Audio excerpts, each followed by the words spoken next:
자, 안녕하세요. 북소형 카페 여러분. 오늘은 이제 저번 시간에 이어서 시무 28조 내용을 살펴볼게요. 전 시간에 제가 이제 시무 28조 내용을 하다가 사료 부분이 별로 없더라고요. 그래서 이제 보충을 하겠다고 이제 얘기를 했거든요.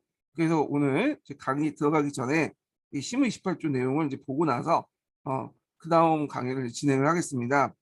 자, 시무 28조 내용을 다 볼 수는 없고 중요한 세 가지만 이제 볼게요. 중요한 세 가지. 자, 첫 번째 볼 것은 이제 불교 정책 관련된 내용이죠. 예, 불교와 유교와 관련된 내용. 첫 번째 이제 볼 건데, 유교 같은 경우에는 이제 예전에는 개인의 어떤 도덕적인 판단만 이제 강조했어. 도덕준리로서만 강조했는데, 고려시대 때는요. 근데 그 시무 28조 이후부터는 이제 유교가 이제 본격적으로 정치 운영 원리로서 이제 반영이 되기 시작해요. 그래서 그 관련된 내용이 있어요. 이 부분 한번 볼게요. 자, 여기 이제 요 관련된 내용 중에 이제 그 불교와 유교의 역할을 좀 얘기를 하고 있거든요. 자, 불교 정책을 보면 자, 석가는 가르침을 따르는 것은 수신의 분이요. 여기 보면 석가의 가르침을 따르면 수신지본이라고 있죠. 예. 그다음에 그 유가의 가르침을 따르는 거. 그러니까 여기 유가 보면 행유 그 교자 이국지용이요. 그래서 이국의 근원이다. 자, 이렇게 있고 수신의 이것은 내생에 받은 것이요 이국은 지금의 이다. 자, 여기에서 이제 뭘 볼 수 있냐면 유교와 그 불교의 어떤 역할에 대해서 지금 얘기하고 있어요. 여기 앞부분은 유교죠. 이거 불교죠. 네, 요거는 유교예요. 그래서 요 불교 관련된 내용은 이제 종교와 관련된 내용이 국한된 거, 유교는 정치와 관련된 내용이 있죠. 그래서 불교를 이제 정치 윤리가 아니라 종교로서만 이제 하고 대신에 정치의 원리는 유교를 본격적으로 받아들여야 된다 이런 내용이 있어요. 예, 그래 있고 그래서 이제 이때 이제 이 불교에 대해서 상당히 좀 약간 억압적으로 이제 나오거든요. 예, 그래서 이제 이거는 이제 그 당시 집권층이 성종 때 집권층이 어떤 세력이었죠? 신라 계통의 육두품 세력이라고 했죠. 그 성종 자체가 또 이제 뭐냐면 유교 문화에 대해서 되게 중요시 여기고 중국 제도를 그대로 받아들이려고 했던 사람이잖아요.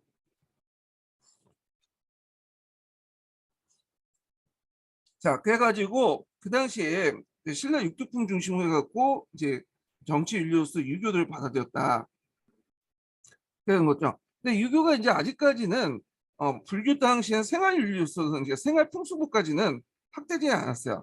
예. 그냥 다만 이제 상위 지배층의 어떤 정치 윤리로서만 확대 있었는데 이게 이제 국가로서 이제 그 일반 민중들까지 이제 그 유교가 생활 윤리로서 생활 풍습에 큰 영향을 미치게 된 것은 17세기 이후죠. 이거는요.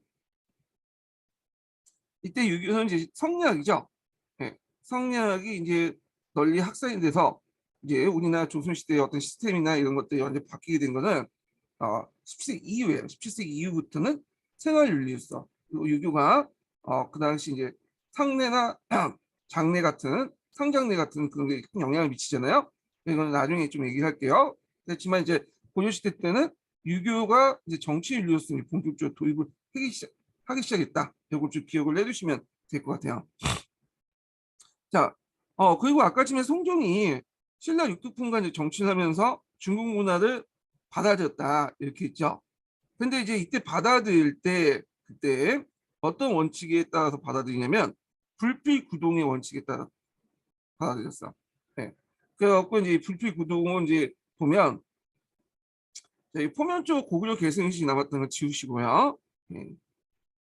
이거는 지우시고 자 불필구동이라는 것은 이제 어떤 의식이냐 이렇게 보면 이걸 이제 볼 수 있는 게 여기 앞부분이에요. 하의 지제라는 거죠. 예, 하지제. 예. 요 하라는 의미는 중국을 중앙으로 놓고 중심으로 놓고 오지를 뭐라고 생각하는 의식이 깔렸냐면 동이족의 의식이 깔린 생각. 그러니까 중국이 중앙화라는 의식을 받아들인다는 거죠. 예. 그런데 이제 이에 대해서 훈요 10조 같은 경우에는 좀 달라요. 중국의 제도를 얘기할 때 여기에서는 이런 식으로 얘기하지 않고 당풍이라고 했죠. 당풍이라는 것은 중국 문화의 대명사를 얘기했잖아요. 그러니까 이제 좀 객관적으로 접근하는 거야. 근데 여기에서는 좀 약간 우리를 좀 낮추고 중국을 우대하는 식으로 접근을 하는 거죠. 예. 그래가지고 이때 이제 우리가 받아들일 것은 다 받아들일 수 없고 뭐만 받아들이냐? 중국의 예학과 사서와 가르침, 군신과 부자의 도리는 마땅히 중국을 본받아 비루함을 고쳐야겠지만 있죠. 그래서 주로 이제 뭐냐면 정치 윤리로서 유교는 받아들일 수 있다. 예. 그래서 이제 정치 윤리로서 유교 뭐 이런 것들을 이제 강조하죠. 그 일부 이제 뭐냐면 생활 윤리로서 유교지만 하여튼 이런 것들 받아들이고 자 그렇지만 유교는 받아들이지만 그게 있어요. 그밖에 거만한 문법과 제도, 우리의 풍습과 율금, 사치함과 검사를 닮아내는 것이며 구태여 중국과 같이 할 필요 없다는 거죠. 자, 그러면 여기에서 뒷부분은 이제 뭘까요? 요거는 물질 문명이야. 중국의 물질 문화는 우리께 낫다. 이거는 받아들일 필요 없다는 거야.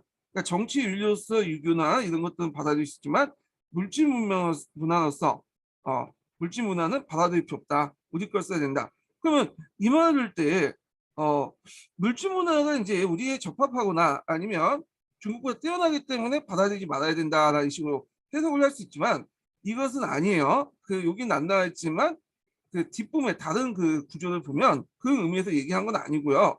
우리가 이제 물질 문명도 우리나라는 중국보다 낫다. 다만 왜 받아들이지 말아야 되냐면 우리는 제후국이기 때문이에요.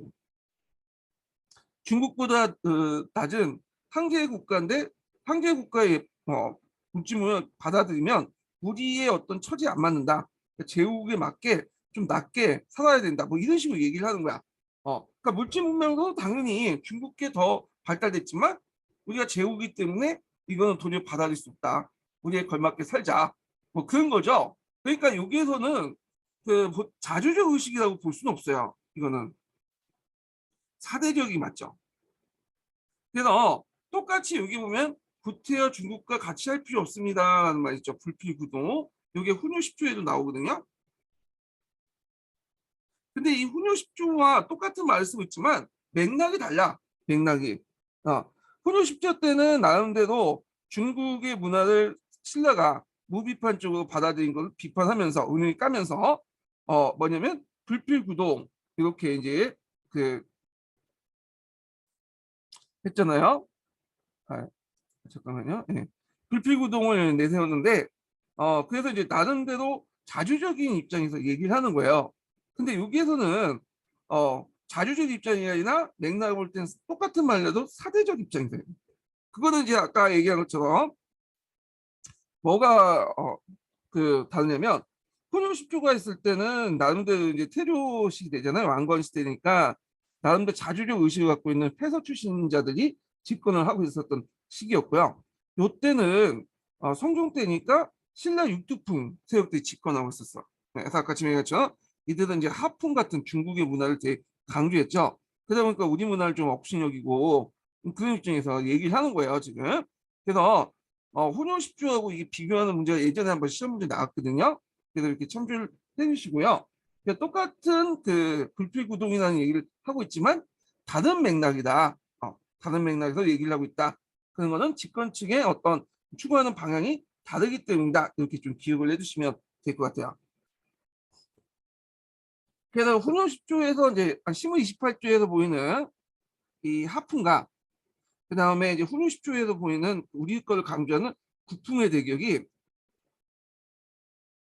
이게 이제 뭐냐면 고려 초기까지 계속 보이다가 결국에는 현종 때 들어서는 신라 육두풍세 이렇게 완전히 정권을 장악하고 나서 하풍으로 이렇게 넘어가게 돼요. 예. 물론 이제 중간중간에 이제 무신 정권기 때 다시 이제 국풍이 들어오고 하풍과 국풍의 어떤 조화를 주장하는 세력도 있고 뭐 등등 있지만 전반적으로 그렇다는 걸 좀 기억을 해두시고요.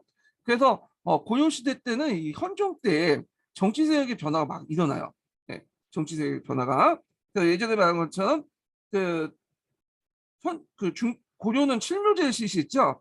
그래서 불천지주중 현명이 현종이 들어간 이유가 현종이 상당히 중요한 어떤 정치 교체의 어떤 계기가 됐던 왕이었기 때문에요. 예. 자, 하여튼 지방제도를 보자. 예전에는 이제 이 지방제도는 고려 초기 때는 직접 관리를 파견하지 않았죠. 외관을 두지 않았어요. 그 당시에 지방에서는 상당히 그 호족들이 정권을 장악하고 있기 때문에 권력을 장악하기 때문에 도저히 이제 지방에 관리를 파견하지 못하고요. 다만 이제 조장이나 이렇게 금류 같은 임시직으로 이제 뭐냐면 조세나 수취할 수 있는 사람들 그런 사람들을 파견했어. 그래서 이 초창기 때 고려의 어떤 지방 제도는 상당히 불완전했거든요. 예, 중앙 집권 하나 되지 못하고. 근데 이제 여기에서 보시면 자 최초로 이제 지방의 어떤 외관을 파견을 하는 것을 얘기를 하고 있어요. 지방의 외관을 돌아. 그래서 여기 보면 임금이 백성을 다스리는 법은 집집마다 가거나 날마다 볼 수 없는 것입니다. 때문에 각 지방의 수령을 파견하여 백성을 이해하고 살피는 것인가. 우리 태조께서 사망을 통일한 후에 지방의 외관을 두려고 했으나 대체로 초창기 일이 번잡하고 미처 둘 겨름이 없었습니다. 자, 요거는 이제 뭐와 관련된 얘기예요? 태조도 외관을 두려고 했지만 그 당시 뭐가 장악하기 때문에 지방의 호족들이 장악하고 있었기 때문에 그 쉽지 않았던 거죠. 그래서 이제 제가 보건데 신라 토우들, 신라 토우들은 이제 시골 토우들은 이제 누구 얘기예요? 항촌의 토우들은 얘네들은 이제 그 호족들이죠. 호족들은 매한 공부라는 이름 빌려 백성을 침해하고 폭압함으로 백성들의 생명을 유지하지 못하니 지방의 외관을 두시기 바랍니다. 예. 그래서 이제 여기 다 비록 다 파견할 수 없어도 무슨 중요한 주연을 외관을 배치하셔도 이렇게 있죠. 그래서 이제 그 당시 최초 이제 외관을 이제 파견했잖아요. 중요한 목에. 예. 그리고 이제 이게 외관 파견과 관련된 내용이 이제 지방 제도가 완성된 것이 현종 때죠. 현종 예정 고쳐서 완성이 됐는데 이건 나중에 지방 제도 할 때 좀 더 보기도 하죠. 자, 그래서 진짜 이제 22개 중에 지금 남아있는 22개 중에 중요한 내용만 봤어요. 중요한 내용만. 이게 그래서 이제 좀 보충을 했고요. 자, 그 다음에 이제 제가 요 관련된 내용 이제 여기 보충했고, 요거 이제 한국사 서브노트 이제 관련된 내용을 또 진행을 할게요. 예. 저번 시간에 어디까지 했냐면 145페이지 조이총의 난까지 했어요. 예, 반무신 관련 내용 중에. 그래서 김보당, 뭐 기법사 교종숙녀의 난, 조이총의 난 이렇게 이제 했는데, 자 오늘 할 것은 항리기 볼게요. 항리기. 자, 이 항리기 관련돼서 최충원 시대부터 최씨정권 4대까지 항리기라고 하는데, 최씨정권은 기존의 이제 무신 정권기 집권자와 다르게 나름대로 좀 약간 자신의 권력 기구를 만들고 독자적으로 이제 뭐냐면 운영을 했죠. 그래서 나름대로 세습이 좀 됐어. 얘네들은 최충원, 최후, 그리고 최양, 최희 이렇게 4명에 의해서 집권을 했거든요. 그럼 먼저 이제 최충원을 이제 볼게요. 최충원이 이제 이민을 죽이고 명종에게 올렸던 내용이 있어요. 예. 그래서 이 명종한테 이제 올렸던 내용이 봉사 10조야. 이 봉사는 시무예요, 시무. 현재 문제 해결점을 이제 올리는 내용인데, 자 여기에서 정치, 사회, 경제, 안정과 여러 가지 문제점을 지적하고 개혁과 것을 주장을 했어요. 그래서 여기 보면 이제 토지제도 문제도 있고, 뭐 불교운을 너무 중시 여긴다. 그래서 불교를 좀 약간 자제를 해달라, 뭐 그런 내용도 있고, 뭐 토지 약탈 같은 것도 하지 말라, 뭐 등등 있는데, 근데 실제적으로 이거는 실현되지 못했어요. 왜냐면 이거는 이제 최충원이 정권을 장악하고 나서 자기의 전변을 정당성을 인정받고자 이렇게 주장을 한 거야. 그래서 당시 그런 무인 정권기 때의 어떤 사회 문제를 그대로 보여주긴 하지만 이게 이제 실제로 실행되지 않았다. 오히려 그런 현상들이 더 뭐냐 최씨 정권 때 더 많이 나타났죠. 최충원도 이제 농장을 확대하고 이런 문제들이 있었잖아요. 자, 그래서 그냥 개혁을 하기 위한 어떤 보다는 자신의 정벽을 정당화시키기 위한 하나의 주장에 불과했다. 이 봉사 10조 내용을 그렇게 보시면 될 것 같아요. 자, 그리고 최씨 정권 때는 이제 정권을 이제 확립시키기 위해서 정권의 장애가 된 무인들을 제거했어요.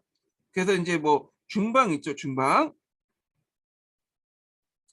중방은 이제 앞에 최씨 정권 이전에 권력기구라고 했잖아요.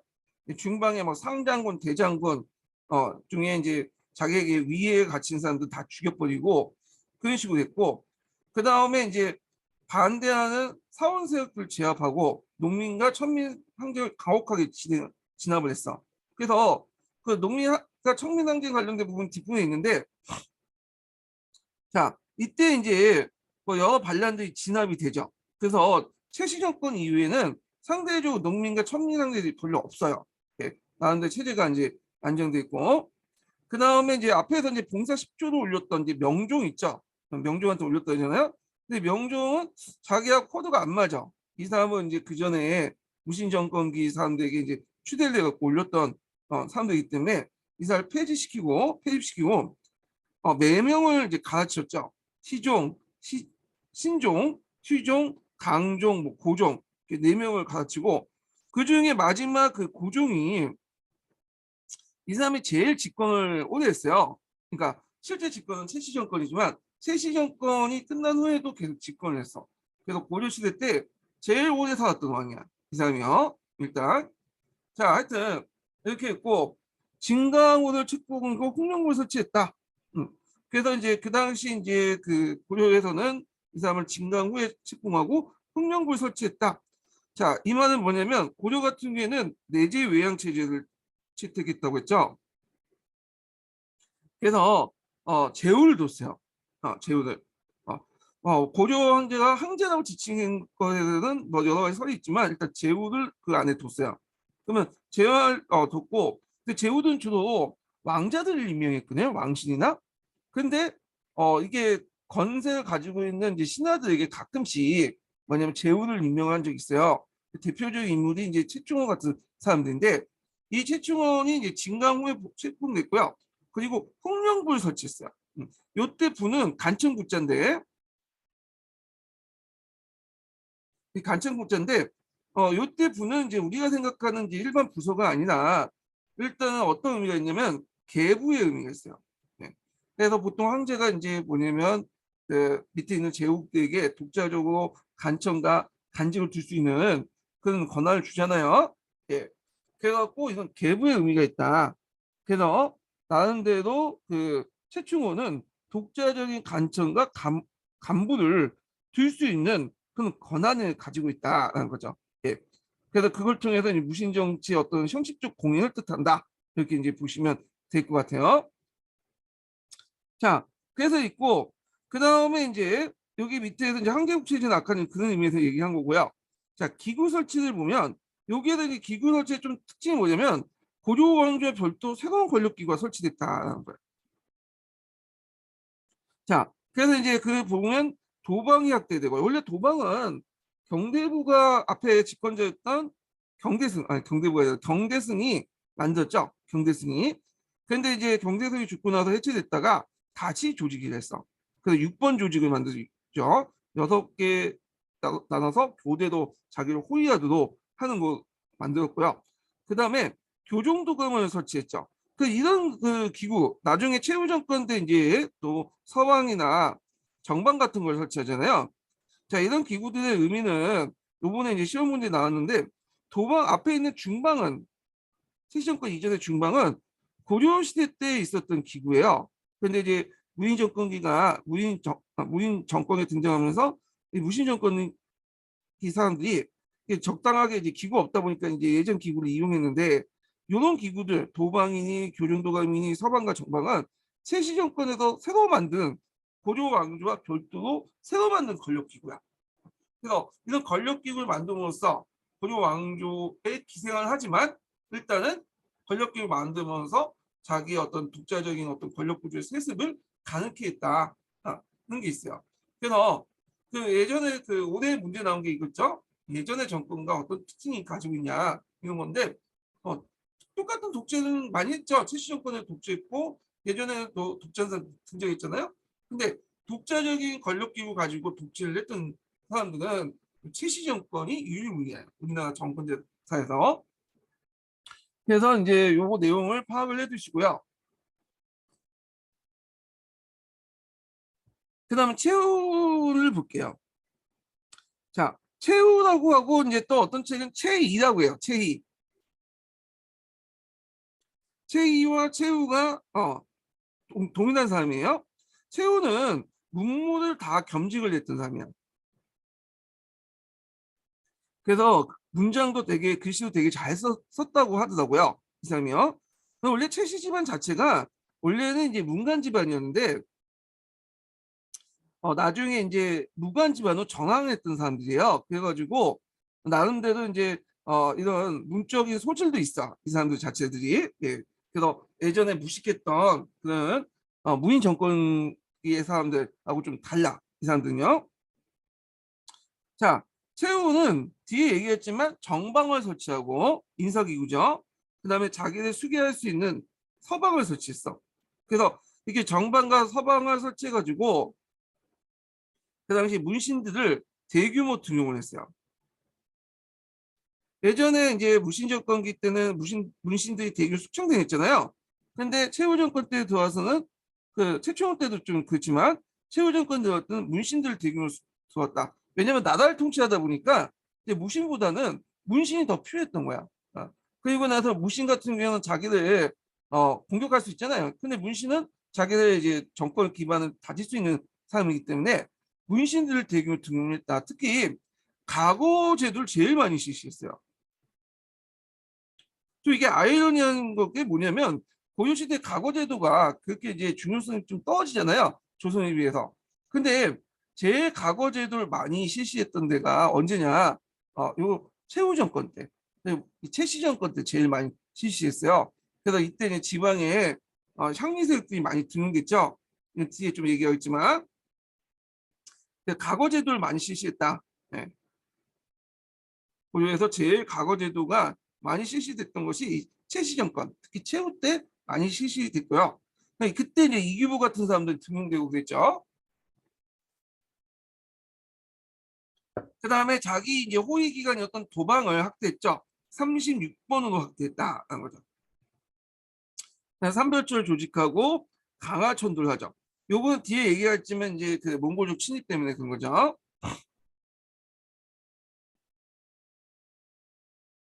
그 다음에 최양이 있다가 최양은 이제 잠깐 집권했어요. 이 사람도 이제 그 어머니가 그 서출 그러니까 약간 천인이야. 기생 출신이기 때문에 좀 약간 대접을 대접받지 못하다가 최후가 정실 부인의 자식이 없다 보니까 이제 어쩔 수 없이 이제 인정하고 원래 그 승려였던데 한소를 시켜가지고 이제 뭐냐면 집권을 하겠죠. 그리고 나서 최인데 최이도 출신이 별로 안 좋아요. 그 어머니가 또 그 뭐냐면 기생 출신이야.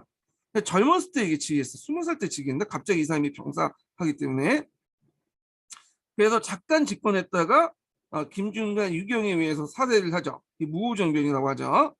그리고 나서 김준이 집권을 하게 돼요. 김준이. 그래서 이제 최씨 정권이 이제 뭐냐면 끝나게 되고요. 자, 김준은 이제 그 당시 이제 그 뭐냐면 온건파 김준은 이제 권력을 왕에게 이제 반납한다고 하는데 이거는 형식상인 거고 그때 왕은 이제 고종이죠. 고종은 상당히 오래 살았어요. 예, 이 사람이 그 고려 왕조에 기여했던 그게 뭐냐면 오래 살았기 때문에 그래서 나름대로 안정적인 왕권을 그래도 영국사 왕권을 가지고 있었기 때문에 뒤에 왕권을 복원시켰는데 좀 약간 공을 했던 사람인데 하여튼 반납을 했지만 실제 권력은 이제 김준이 가지고 있었죠. 예. 그 다음에 이제 이때 이제 원과 이제 교섭을 했는데 맨날 싸우면 이제 계속 장기적으로 다니니까 좀 그렇잖아요. 그 뒤에 좀 얘기했지만 그 당시 원나라 쿠미라이 집권을 했어요. 그리고 그때 고종의 그 아들이었던 나중에 원종이 되죠. 원종과 강화 교섭을 하죠. 이때 이제 되게 유명하죠. 이때 쿠미라이는 자기 형이 했던 몽케칸이 갑자기 죽으니까 자기 동생이 아리카 부카하고 권력 다툼을 하고 있었거든요. 싸우고 있었어. 근데 이제 아리카 부카가 좀 그 당시엔 유리한 상황이었는데 그 당시 그 원종이 그 몽골에 갔더니 이제 고민한 거야. 쿠비란에 가서 찾아갈까? 그 아이카부카에 가서 찾아갈까? 근데 우연히 이제 어떻게 고민하다가 쿠비란하고 조언을 하는 거예요. 그래서 어쩔 수 없이 원종이 쿠비란한테 이제 만나보게 되죠. 그래서 이제 쿠비란이 너무 기쁜 거야. 왜냐하면 이제 고려는 지금까지 그 몽골족에 계속 대항했던 그 나라잖아요. 근데 그 나라의 그 태자가 직접 와서 자기하고 이제 강화를 하겠다고 하니까 너무 기뻐가지고 그때 이제 약간 이제 고려하고 고려에게 유리한 내용을 이제 좀 보장을 해줬어요. 거기에 내용을 보면 고려 왕조의 종속을 보장해주겠다. 몽골군의 즉각적인 철수를 하겠다. 그리고 이제 여기는 없지만 대신에 뭘 인정해달라. 그 당시 원나라가 종주국이라는 걸 인정하고 너하고 나하고 조공책봉을 맞자. 이걸 구두로 이제 인정을 해준 거야. 구두로. 그래서 이제 조서 내용이라고 했지만 이건 뒤에 이제 정리한 거고 그래서 처음에는 이런 식으로 구두로 이제 약속을 한 거죠. 너희들 고려 왕조의 생존권을 인정해 주는 대신에 우리를 이제 조공책봉 갖게 맞자. 그렇게 한 거죠. 그 원나라 쿠미라이는 이제 나중에 얘기했지만 중국식 지배 체제인 조공책봉 단계를 받아들였잖아요. 그때 이제 첫 대상이 어떤 나라면 고려였어요. 근데 고려는 상당히 운이 좋았죠. 또 열심히 또 지금까지 개겼기 때문에 원나라부터 이제 그 아예 속보고 이렇게 되었긴 했지만 복속되진 않았잖아요. 합병되진 않았잖아요. 그래서 일단 하여튼 시기가 딱 맞았던 거야. 예. 그리고 이걸 이제 뭐냐고 하냐면 세조 구제의 원칙이라고 하죠. 세조 구제의 원칙. 세조가 쿠비라이잖아요. 쿠비라이가 뭐냐 고려에게 너네들 제도를 약속을 해주겠다, 보장해주겠다, 생존권을 보장했다는 그 원칙 이걸 얘기한 거야. 세조 구제의 원칙. 그래서 조공책공을 인정하면 너희들 생존권을 보장을 해주겠다. 세조 구제의 원칙인데 이게 원래는 구두로 처음에 이제 해가지고 약속했다가 나중에 충녕왕 때 충녕왕 때 원종의 그 아들이 충녕왕이에요. 충녕왕 때 이 문서화된 거야. 문서화. 네. 그래서 이 세조 구제 원칙이 그때 이제 마련했다. 그래서 이렇게 좀 보시면 될 것 같고요. 자, 그 다음에 이제 이 세조 구제의 원칙이 있죠. 위가는 고려의 풍습을 따르고 모두 바뀔 필요 없다. 그리고 여기 위가는 고려의 풍습을 따른다는 건 고려의 풍습을 인정해주겠다. 토풍을. 근데 이거는 그 원나라가 뭐 고려에게 특별히 했던 건 아니에요. 원나라는 그 일단 자기 민트 도우면 항복해 오거나 그 영향력이 있었던 그 뭐냐 국가나 민족들에게 자기 풍습을 계속 유지하게 했어요. 그러면 우리가 이제 뒤에 그 고려에서 몽골풍이 유행한 건 뭐냐? 몽골식으로 이렇게 머리를 밀고 그 다음에 몽골풍으로 이제 뭐냐 옷을 입은 건 뭐냐 한 거는 고려가 원나라가 강요한 게 아니에요. 그거는 고려의 지배층이 알아서 지네들이 그렇게 한 거야. 원나라는 그렇게 강요한 적이 한 번도 없어요. 그 고려사 보면 알아요. 예, 너네들 토풍 그래도 해라. 우리 간섭 않겠다. 근데 알아서 긴 거야. 알아서. 자, 하여튼 비군한 얘기지만 그래요. 그 다음에 개경에 한도하는 일은 국력을 회복한 다음에 시대도 좋다. 그리고 고려에 주둔하고 있는 몽골군은 뭐 가을까지 철수한다. 뭐 이런 등등이 있어요. 자, 그래서 이후 이제 몽골은 일본 원정을 고려의 군대와 물자 지구갈 거와 고려 왕조의 입조를 요구했죠. 이건 뒤에 얘기고요. 예. 그렇지만 이거는 이제 원종 때인데 원종은 그 당시 이제 세자 신분 갖고 그 당시 집권자는 이제 김준이었잖아요. 그러니까 김준은 이거에 대해서 이제 못마땅하긴 거야. 어쩔 수 없이 이제 뭐 강화사전 하긴 했는데 그래서 이제 못마땅하고 이제 그 안에서 조정 내에서 이제 무신정권기 안에 또 강경론이 대두됐어요. 근데 김준이 있다가 김준의 그 뭐냐면 부하장수였던 이면이라는 사람이 있어요. 원래 이면은 이제 김준 때문에 등용되긴 했는데 이 사람은 이제 김준에 대해서 별로 나중에 사이가 안 좋게 됐어요. 그래갖고 다시 이제 고종 누구야? 그 당시 이제 고종이 죽고 원종이 즉위를 하죠. 예. 원종과 손을 잡고 김준을 죽였어. 예. 김준을 죽이고 김준이죠. 교종돌감에 즉위를 하죠. 원종이 이제 이렇게 이면을 지원을 해주고요. 근데 이면하고 원종이 이제 이면이 집권하고 다시 원종하고 갈등을 빚게 돼요. 예. 그리고 나서 원종이 마음에 안 드는지 쿠데타를 일으켜. 뭐 쿠데타보다는 이제 정변을 또 한 번 더 일으키죠. 그래서 신하들을 불러놓고 원종을 폐기시키자 해가지고 순전 죽이자고 이제 얘기를 하죠. 그러니까 이제 이때 그 원종을 이제 죽이자고 좀 심하니까 신하들이 이제 말렸어. 그래서 원종을 폐위시키고 원종의 그 동생을 대신 뭐냐면 왕이 앉히죠. 예. 근데 이제 문제는 그때 이제 그 태자 충명왕이 원종 폐위 전에 뭐냐면 몽골 사실단으로 이제 쿠비라이 칸을 만나러 갔어요. 근데 이제 돌아오려고 이제 국경을 넘으려고 하는데 그 어떤 사람이 와가지고 국경 넘지 마라. 지금 원종이 폐위돼갖고 국경을 넘는 순간 그 이면의 자객에 의해서 죽을 수 있다.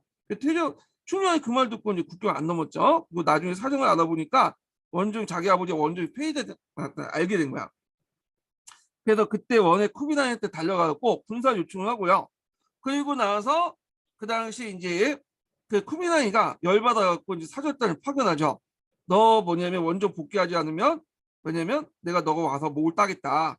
그래서 원종을 다시 복귀시켰어. 이면이 쫓아가지고 한 6개월 만에 다시 복귀시켰어요.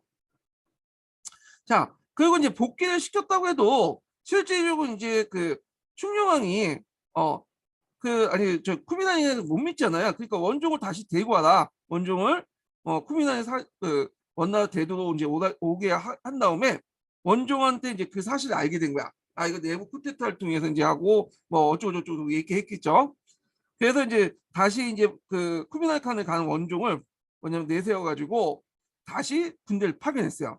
그러니까 이제 원종이 이제 이끄는 세력들이 이제 뭐가 되는 거야? 중앙 정부가 되는 거고, 그 다음에 이면이 이끌었던 그 세력들은 이제 어떻게 되는 거야? 이제 반란이 되는 거, 반군이 되겠죠. 갑자기 처제가 바뀐 거잖아요. 그러니까 원종이 이제 그 몽골군을 이끌고 이제 들어오니까 한반도 들어오니까 거기에 이제 지방의 안차사 세력들은 당연히 그 이명과 정부와 손절하고 원종한테 달라붙겠죠. 그리고 나서 개경으로 한둘 난 거야. 예, 개경으로. 그런 식으로 한 거죠. 자, 그러다가 이제 이면이 죽고 이면무가 이제 집권을 하게 돼요. 이면의 아들이 이면이거든요. 그런데 이제 이면무가 이제 원종이 너 들어와라. 이제 항복해라 하는데 그래서 버티니까 결국에는 그 안에서 이제 원종을 따는 그 무리들한테 뭐냐면 죽게 되죠. 그리고 나서 왕정 복구가 된다. 예, 이렇게 보시면 될 것 같아요. 자, 그래서 이제 이렇게 복잡한 과정을 통해서 이제 했는데 문제는 이때 이제 이명을 죽이고 나서 일부 삼별주 세력들이 그 뭐냐면 그 강화도를 떠나가지고 어디로 갔죠? 완도로 갔다는 거예요. 예. 진도를 갔죠. 진도. 예. 강화도를 떠나서 진도를 갔는데 왜 그러냐면 그 이런 소문이 돌기 시작했어요. 왕정 복구하고 나서 그때 삼별주의 주요 세력들 지휘관을 다 숙청 명단에 만들어서 죽을 수 있다. 그래서 그 당시 몽골과 같이 권력을 나눴던 손을 잡고 있던 그 원종이 그 당시 삼별주의 주요 지도자를 다 죽일 수 있다는 소문을 듣게 된 거야. 그러니까 삼별주들이 큰일 났다 해가지고 따로 이제 강화도에서 대규모 병력을 핵심 병력을 이끌고 뭐냐면 진도로 이렇게 간 거죠. 진도로. 예.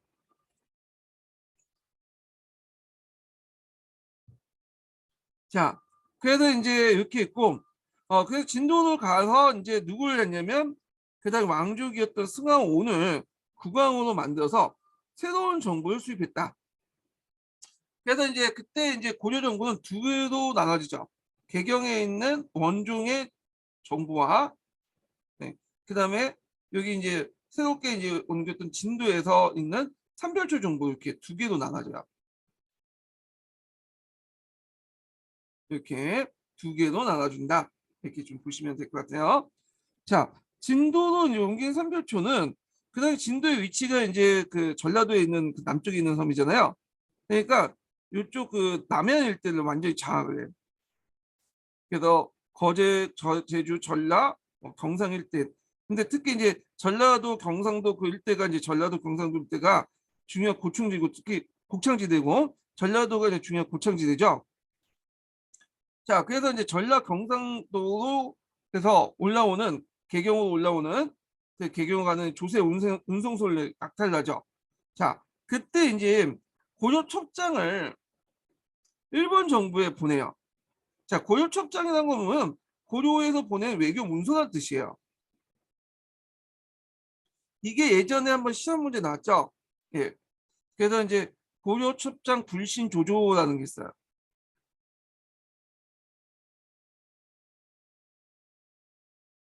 예, 이게 시험 문제 나왔어. 아, 이거 한 통에 그 밑에 주에 잠깐 달려 있거든요. 그래서 고려 첩장 불신 조조의 주 내용을 뭐냐면 요때 이제 일본은 가마쿠라 막부였대요. 가마쿠라. 이 막부에서 두 개의 고려 조정의 그 뭐냐면 첩장을 받은 거야. 하나는 개경에서 원종 때 개경의 고려 첩장이고 또 하나는 진도 삼별초 정부에서 온 고려 첩장의 내용이에요. 근데 그 내용이 서로 모순된 게 많아. 개경 정부에서는 그 당시 이제 원나라와 손을 잡고 항복을 해라. 원나라는 상당히 좋은 나라다. 근데 이제 이에 진도의 삼별촌 정부는 원나라는 이제 무식하고 막 야만족이다 해놓고는 우리와 손을 잡고 원나라를 치자 뭐 이렇게 했거든. 그러니까 똑같은 고려 첩장인데 너무 다른 이제 양계의 고려 첩장은 두 개의 고려 첩장을 받아본 그 가마쿠라 막부의 관리가 너무 이게 이상해서 이 차이점을 정리해놨어. 네. 이게 뭐냐면 고려 첩장 불신 조조야. 그러니까 고려 첩장 두 개를 보고 그 다른 점을 의문점을 두 개로 이렇게 두 개의 다른 고려첩장을 의문점을 종이로 정리한 메모지가 고려첩장 불신조제죠. 예. 근데 이게 나중에 이제 뭐냐면 최근에 발견이 됐어요. 요게요. 네, 1960년대인가 50년대가 발견됐어. 네. 그래서 이제 요게 이제 지금 예전에 시험 문제 나왔던 것이 고려첩장 불신조조다.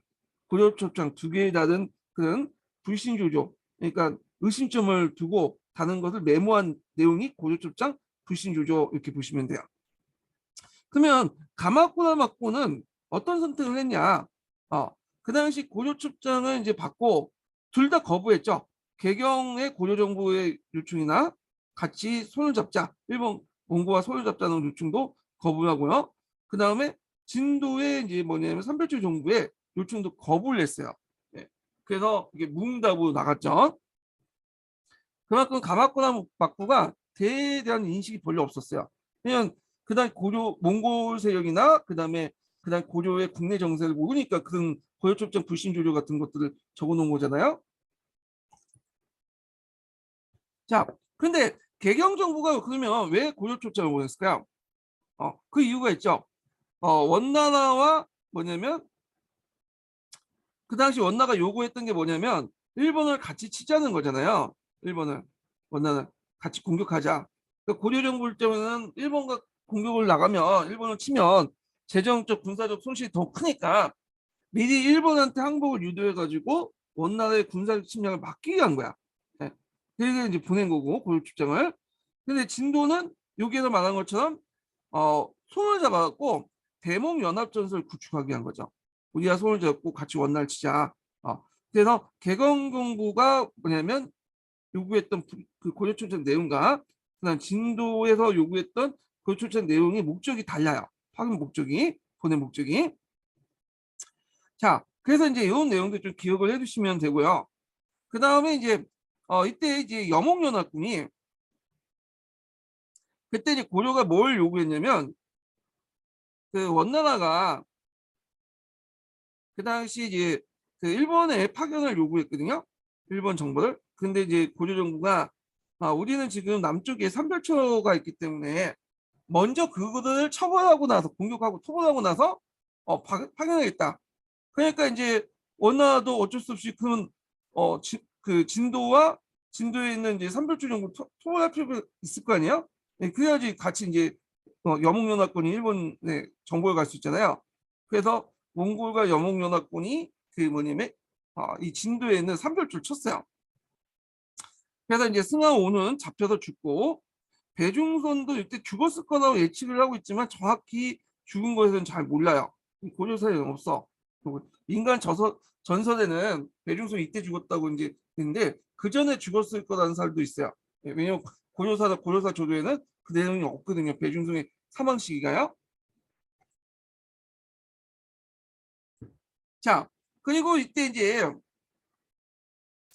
그 삼별초 정부에 있었던 김통종이 남원 무리를 이끌고 제주도에 이제 가요.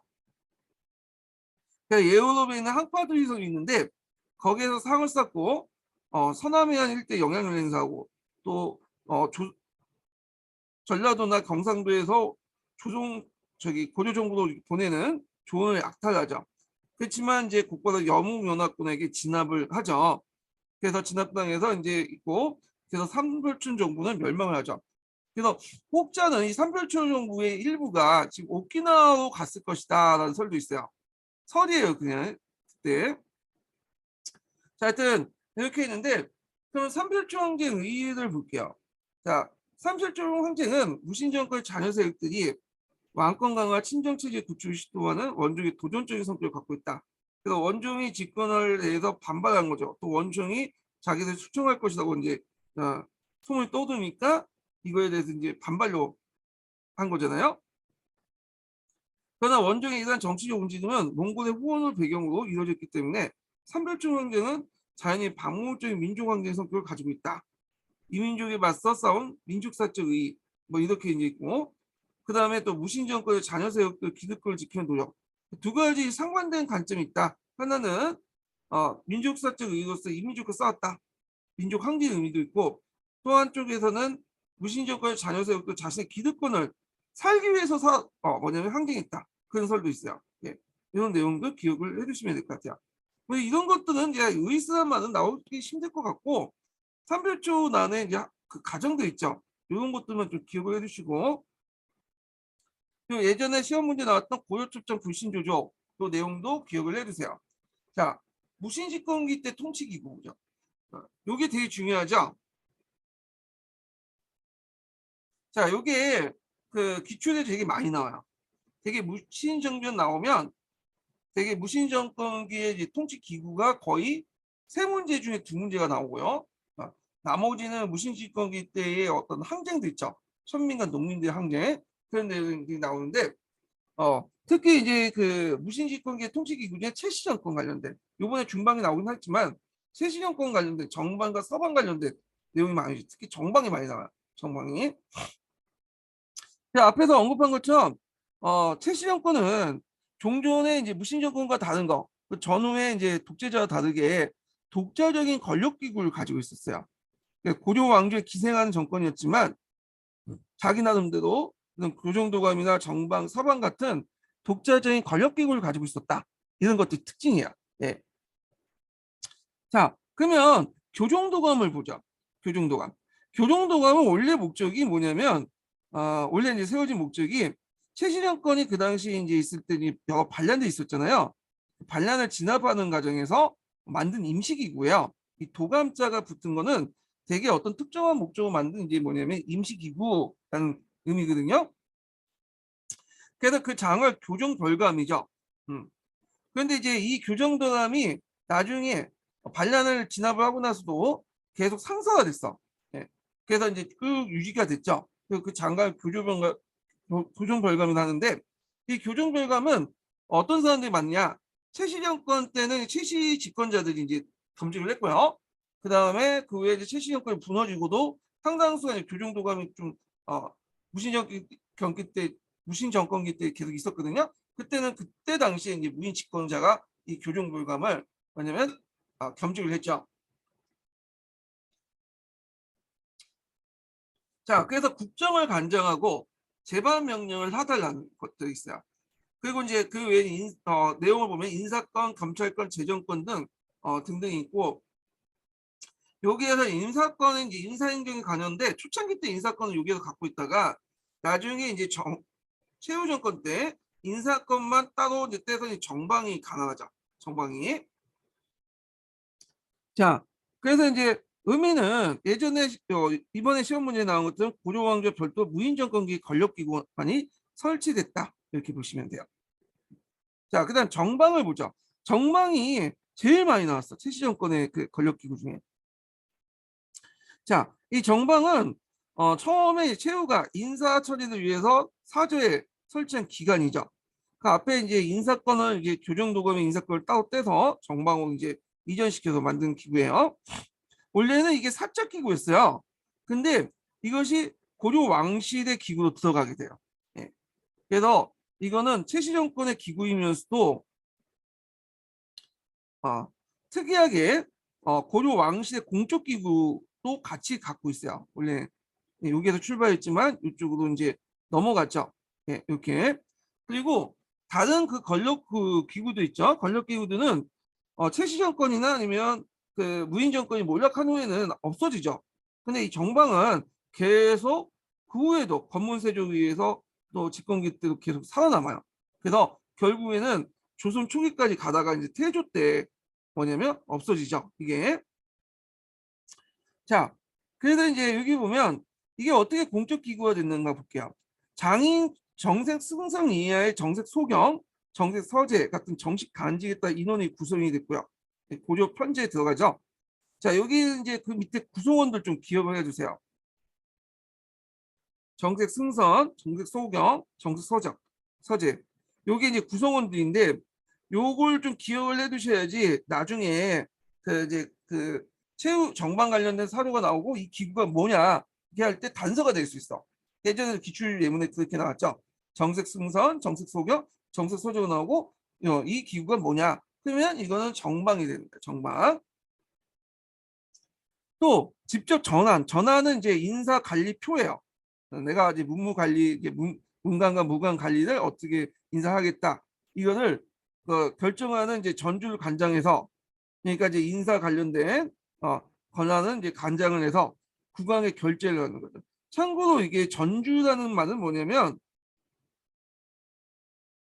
그, 그 벗을 임명하기 위해서 그 당시 이제 뭐냐면 임금에게 후보를 올리는 거거든요.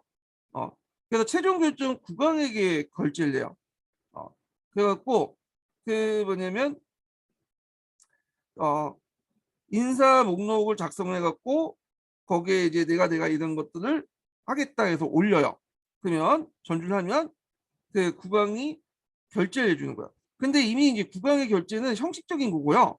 실제적으로 여기에서 다 결정이 된 거죠. 인사 목록을 작성하고 그다음에 그것을 이제 작성해서 간장하고 전주를 벼슬 임명하기 인사 목록을 이제 그 올리는 걸 전주라고 하죠. 자, 이걸 간장하는 그런 것들을 이제 뭐냐면 다 뭐냐면 정방에서 하고 그 정방은 누가 영향력 있죠? 최씨 정권이 영향이 있죠. 그렇기 때문에 실제로 그 당시 인사권은 최씨 정권을 가지고 있다. 그렇기 때문에 이제 중요한 거죠. 예, 이걸 좀 기억을 해두시면 돼요. 그래서 이런 두 가지 요소 때문에 이 정방은 단순히 최씨 정권의 어떤 사적 기구가 아니라 고려 왕실의 어떤 부속 기구로서 중요한 기구로서 뭐냐면 그 역할도 했다. 이렇게 좀 기억을 해주시면 될 것 같아요. 자, 그래서 왕은 인사행정의 권한이 상실되고요. 실질적으로는 최씨 정권에서 모든 걸 다 하죠. 전환을 작성하고 그걸 왕한테 올리고 그런 일은 다 하기 때문에 인사행정의 권한이 상실되고 그때 인사권을 가졌던 기구 2부와 병부 공적이죠. 2부는 문관의 인사권, 병부는 무관의 인사권을 갖고 있잖아요. 이런 그 공적 기구가 허명화됐다. 근데 그 당시에 고려 왕조가 이제 삼성 육부 체제를 유지했잖아. 실제적으로는 이성 육부 체제지만 하여튼 그것이 그 당시에 다 허명화됐어. 그러니까 형식상만 존재하고 실제적인 운영을 못해요. 왜? 다 이제 최씨 정권이 하다 보니까 그렇죠.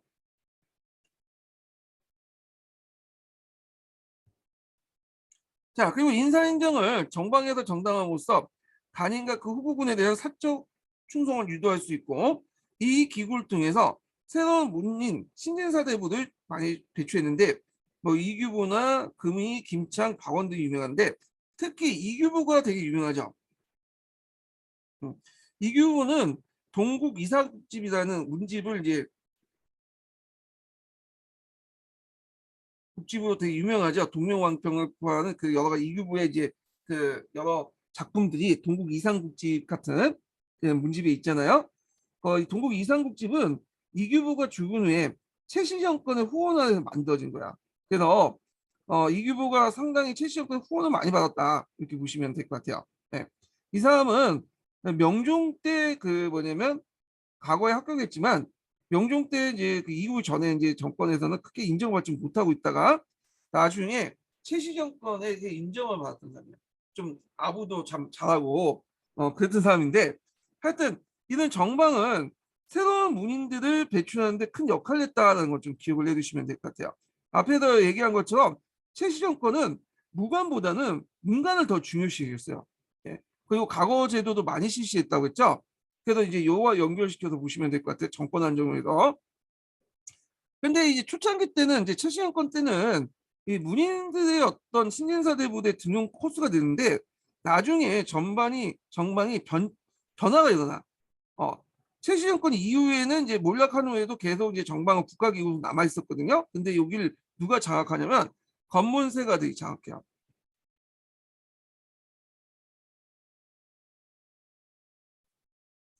검문세가들이 장악을 해갖고 이곳에 이제 지배함으로써 신진 관료들의 진출을 막아버리는 간부로 변질됐다. 아, 그래서 이제 나중에 이제 이게 이름을 좀 막 바꾸거든요.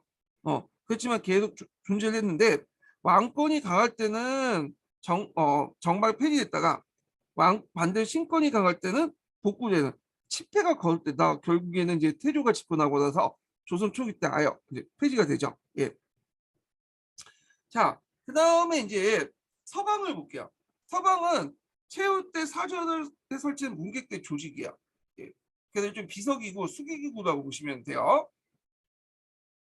그래서 명망 높은 무신들이 3번 나눠 교대로 수기하면서 24시간 홀리고요. 자문, 고문 역할을 했다.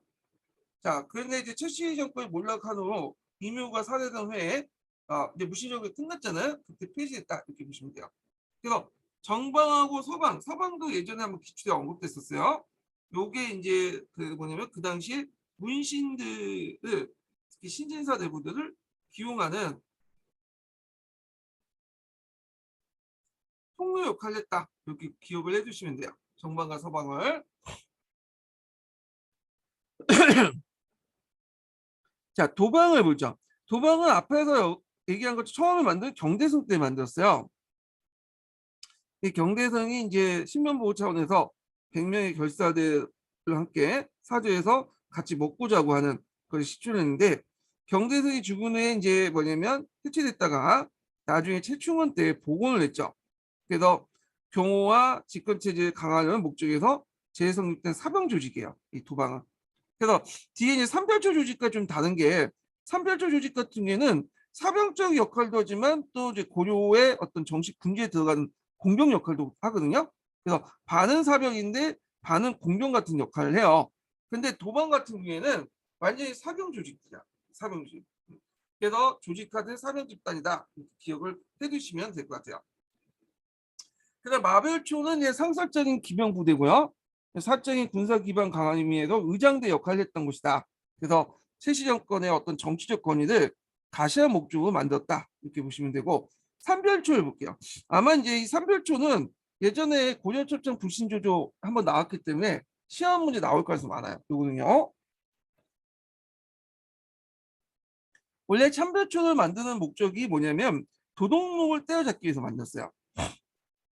그래서 최후가 이제 나란의 도적을 막기 위해서 야별초에서 이제 시작했죠. 근데 야별초 규모가 커지다 보니까 그 자별초, 우별초 이렇게 두 개로 나눠져요. 자별초, 우별초. 그리고 나서 이제 나중에 이제 몽골로부터 잡혀서 도망간 사람들 있죠. 이 사람들 몽골의 어떤 파악을 좀 할 거 아니에요. 몽골에서 좀 알 거 아니에요. 그래서 따로 이제 신의군을 조직해요. 그래서 세 개의 뭐냐면 부대가 만들었다 해서 삼별초가 있어요. 별초라는 것은 고려시대 때 뭐냐면 특별히 뽑아서 만든 부대들 말아요. 그러니까 이제 여러 부대들 중에 특별히 어떤 목적이나 자질이 뛰어난 사람들을 목적이 맞거나 자질이 뛰어난 사람들 특별히 뽑는 부대들 별초군이라고 했어요. 예. 그래서 그때 별초인데 이 삼별초는 이 세 개의 특별히 뽑은 부대란 뜻이에요. 삼별초는. 자, 업무는 정권 유지, 권력 쟁탈전의 전위 역할을 했고요. 여기 그 외에도 경찰 업무, 왜냐하면 야별초 자체가 이제 경찰 업무잖아요. 치안 유지를 위한 경찰 업무를 했고, 그다음 군사 임무, 그래서 공명이 이제 유명 무시대지자, 이군유기가 무시대지자, 몽골군과 전투를 담당했는데 실질적으로 이 삼별초가 몽골군과 싸운 건 별로 없어요.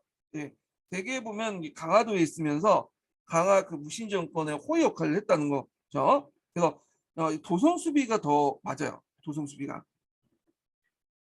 네, 무신 정권기 때는 직접 이제 싸웠던 부대는 아니고요. 이 삼별초는 가끔 이제 특별하게 파견했던 부대고 대부분은 이제 도성 수비를 했다. 그런 것들 좀 기억을 해두시면 되고요. 또 삼별초는 이제 앞에 있었던 도반과 달리 어, 뭐냐면 공명적 성격과 사명적 성격을 같이 지니고 있다. 형식상 공명이에요. 삼별초도. 그렇지만 최시역과 사명 역할을 하죠. 그래서 그 삼별초 안에는 보면 그 최시정권의 어떤 아니 삼별초 그 장교들 구성을 보면 뭐 그 교종이라든지 중량장이라든지 대의단 교종 대정이라든지 그렇게 고려 간직에 의해 고려 간직에 의해서 운영이 돼요. 이 삼별초가. 예. 그래서 또 녹도 이제 뭐냐 국가로부터 공식 재정을 통해서 받고요. 예. 그래서 공명적 성격과 또 한편 사명적 성격을 동시에 가지고 있다. 이렇게 보시면 될 것 같아요. 자, 그 다음에 최신정권에 새로운 문신을 많이 등용을 했죠. 그래서 이제 앞에서 했는데 무인 정권의 안정기 때문에 문신들이 적극적으로 필요했고요. 그래서 이제 있고 이때 등장한 문신들은 그 문벌귀족에 연결하기보다는 지방 토착 세력들에 기반두는 게 많아요. 왜냐 문벌귀족들은 이제 등용 활동에는 자기한테 개길 수 있잖아. 나름대로 권위가 있기 때문에. 그래서 지방의 항리 출신의 토착 세력들이 그 뭐냐면 많이 등용을 했다. 그래서 이제 있고 그래서 신진 세력들이 크게 약진할 수 있는 계기를 마련했다. 그래서 그때 이제 등용했던 세력들의 특징은 항리 출신이 많기 때문에 능문능리하다는 뜻이죠. 문에도 강하고 니 그러니까 이제 그 보통 행정 관리에도 능한 사람들이 많이 등용했어요. 자, 그리고 이제 또 최씨 정권 기반 자체가 그 최씨 가문 자체가 원래는 얘네들 항리 출신이야. 예전에 그 보면 항리 출신이 아니면 말잖아요. 최씨 가문 자체가 문관 출신이라고 했잖아요. 원래는 문관에 가지고 이제 주로 행정 사무를 담당했던 그 하급직 그 가문이었거든요. 요거 연결시켜서 좀 볼 수도 있을 것 같아요. 예, 그건 제 생각이고. 자, 하여튼 능문능리의 관리였다. 문에도 능하고 행정 관리에도 능하는 그런 관리들이었다. 그런데 이제 이들 자체가 이제 행정 실무만 이제 담당을 했기 때문에 실제 정치적으로 큰 역할을 하지 못했다 이렇게 보시면 돼요. 그리고 그 당시에 각을 많이 봤다고 했죠. 예, 각을 통해서 문벌 귀족을 대신하여 문화적 소양과 행정심을 갖춘 관리 적극적으로 등용했고 이규보, 금이, 김창, 박원 같은 사람인데 특히 이제 최씨 정권의 적극적 후원을 받은 사람은 이규보고요. 예, 그때 동국 이상국집이라는 그 문집도 동명왕통에 실려 있는 동국 이상국집이라는 문집도 그 당시 최씨 정권의 뭐냐 후원 아래 만들어졌다 이렇게 보시면 될 것 같아요. 자, 무신집권기 때 밀란을 볼게요. 하기 전에 첫 번째 인증번호 알려드릴게요. 첫 번째 인증번호는 90번이에요. 네, 첫 번째 인증번호 90번입니다. 자, 보통 밀란은 우리나라 역사 3번 있었어요. 3번. 처음에 이제 큰 시기가 첫 번째 밀란이 언제 있었냐 하면 신라 말기 때 있었죠. 기록에 보면 이제 신라 말기 때 원종 예노의 난이 났잖아요. 원종 예노의 난. 다시 할게요. 갑자기 첫 번째 시기가 신라 말기 때 일어났고요. 그 뭐 적고조의 난, 그 다음에 이런 것도 일어났죠. 자, 원종 예노의 난, 이런 신라 말기 때 일어난 밀란이 있고 두 번째로는 이제 크게 밀란이 났던 게 언제면 여기 시기에 무신 집권기 때 시기야. 그래서 이 무신 집권기 때 밀란은 종교의 밀란과 좀 다르게 농민적인 농민 반란적인 성격도 있지만 신분 해방적인 성격도 있어요. 신분 해방적인 성격이 있다. 그래서 신분 해방적인 성격이 있는데 다시 쓸게요. 이런 그 성격이 동시에 있다. 이렇게 보시면 되겠죠. 자, 세 번째로는 19세기 일어났죠. 조선 말기 때. 세도정 시기 때. 이 세도정 시기 때는 진주밀란 같은 것들이 대표적인 거죠. 예. 그래서 세도정 시 3난에 많이 일어났잖아요. 예. 그래서 이 밀란이 나는데 요때는 이제 뭐냐면 삼장의 물량 같은 것들이 이제 배경이 됐죠. 그래서 이 무신집권기 때 밀란과 이 세도정치기 때 밀란 요걸 이제 그 관련돼서 예전에 1차, 2차 기출문제 좀 나왔죠. 이 부분이. 예, 요거 좀 기억을 해두시고요. 그럼 여기 두 번째 이 무신집권기 때 반란을 이제 좀 볼게요. 자, 배경은 무신정부의 정치적 혼란. 그러니까 이제 그 초창기 때요. 그러니까 최씨 정권이 등장하기 이전에 이 무신 상호 간의 어떤 정권 다툼으로 통제력이 약화됐죠. 중앙의 어떤 정부의 통제력이 약화됐고, 그다음 두 번째는 이 문신들은 종조의 문신보다 더 뭐냐면 약탈됐죠. 그러니까 토지 경영 및 지방 관리의 어떤 가혹한 징세들. 그다음에 한편으로는 신분 의식이 완화됐어. 그래서 이때 이제 밀란의 특징이 신분 해방적인 성격을 갖고 있다고 했잖아요. 그래서 밀란적 성격도 있지만 신분 해방적 성격도 동시에 가지고 있거든요. 그래서 기층민의 어떤 한계에 폭발적으로 일어났는데 그게 이제 큰 역할을 했던 것이 이임이라는 존재죠. 전 시간에도 얘기했지만 이임이라는 사람은 좀 특이한 사람이야. 이 사람은 원래 이방의 부하 장수였잖아요. 예, 경주 출신이에요, 이 사람이. 그러니까 자기 아버지는 이제 그 소금 장수고요. 자기 어머니는 그 산업이야. 저쪽 저대서 일했던 그 절간 출신의 그 노비인데 그러니까 천민피가 섞여 있죠. 천민이죠. 그래서 이제 이민하고 그 형이 두 명이 있었는데 경주에도 좀 놀았던 이제 양아치 짓을 많이 했다가 경주에 이제 그 있던 경주 그 관리에게 잡혀 들어갔어요. 그래가지고 그때 이제 좀 고문을 많이 당했는데 자기 형 두 명은 죽었어. 이인방은 이인이는 그 고문을 이제 받았는데도 끝까지 살아남은 거야. 이거 백장 좋네 하면서 중앙에 청구를 했죠. 그 관리에서. 그래서 중앙에 올라온 거야. 근데 이 사람이 중앙군에 있다가 수바키를 되게 잘했거든요. 그다음에 수바키라고 해서 이제 손만 사용하는 그 무술이 있었나 봐요. 예. 그래서 이제 수바키를 잘했기 때문에 그 당시 의종의 눈에 띄게 된 거예요. 의종의 눈에 띄어가지고 그 다음에 중랑장 버스까지 올라갔어. 그러니까 천민 출신에도 중랑장까지 버스에 올라갔더니 대단한 거죠. 예. 그 당시에는 극히 드문 형상인데 하여튼 중랑장까지 올라갔는데 쿠데타에 가담한 후에 자기를 등용했던 그 당시 누구야? 의종을 그 당시 죽였죠. 그래서 이제 허리를 꺾어서 죽였다고 그러세요. 그래서 왕을 죽인 사람이라고 막 해갖고 이제 욕을 얻어먹었어요. 그래갖고 이제 나중에 이제 그 경대 나중에 누구죠? 제가 이름을 까먹었네. 경대승. 경대승이 죽고 나서 이민이 이제 경주에다가 올라와서 집권을 하게 돼요. 그런데 이제 이민이 집권하고 나서 있다가 나중에 최충원이 쿠데타를 일으켜서 이민을 죽이죠. 근데 이민 자체가 거의 할 역할은 없어요. 근데 그 출신 자체가 천안 출신이기 때문에 일종의 사회적 메시지가 컸어. 그래서 이민 같은 그런 천민 출신도 최고 권력자가 될 수 있다. 그럼 우리는 왜 못할 거냐? 그런 의식을 사람들에게 심어준 거야.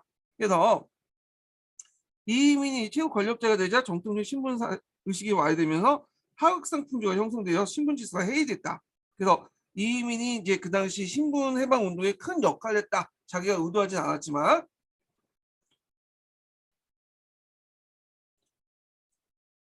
자, 그 다음에 이제 농민반란을 볼게요.